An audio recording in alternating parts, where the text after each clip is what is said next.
Wow, thank you so much. And thank you so much to all of you at Americans for Prosperity for having our back. You can't know, it was what do they say, baptism by fire, my first budget here. You know, I came in, I was the first woman with a hyphenated last name, and they just didn't know what to do with it. And I said, listen, don't worry, I'm sure in my tenure here I'll earn many more names. Probably the first one that I earned was from the Patriot News. They called me a fiscal hawk. So I have proudly added that to my list of many names. So what more do you say after you stand here with all of my esteemed colleagues who have been watchdogs for the taxpayer? Well, you know, Ben Franklin said, "Our new Constitution is now established and has an appearance that promises permanency. But in this world, nothing can be said to be certain except death and taxes." You know, a lot has changed here in Pennsylvania since our first speaker uttered those words 228 years ago. Death remains certain. Lord knows we're living longer. Life expectancy back then was only 36. We're making it to about 72 now. Unfortunately, we've not made those same advances in taxation. You know, we could go through a whole long list.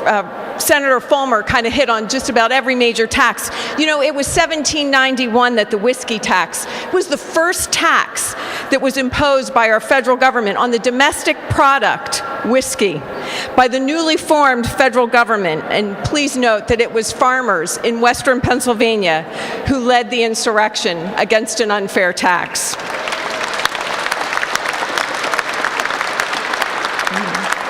You know, Pennsylvania's sales tax rate was 1%, and that was initiated back in 1954. Even I wasn't born then.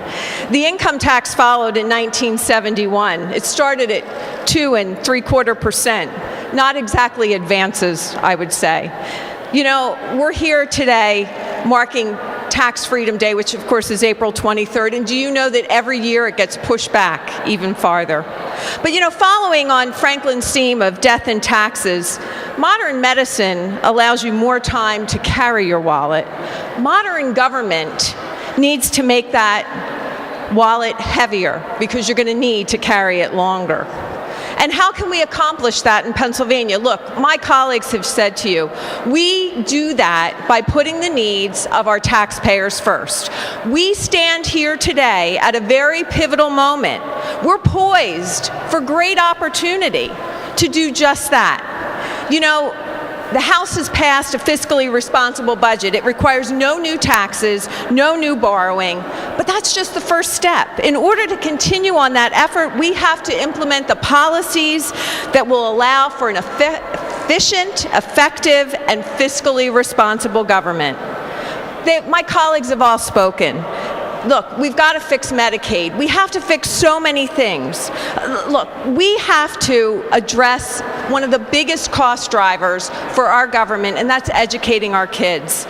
We have a constitutional obligation to provide a thorough and efficient education to each and every child in this Commonwealth. But too many of the policies that we have in place today take that money out of the classroom.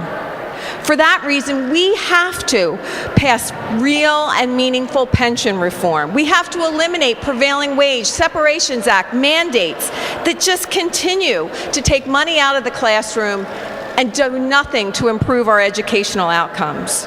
Look, we need to address the causes of our school district spending problems and our government spending problems through policy initiatives. It's the only way that we can be successful.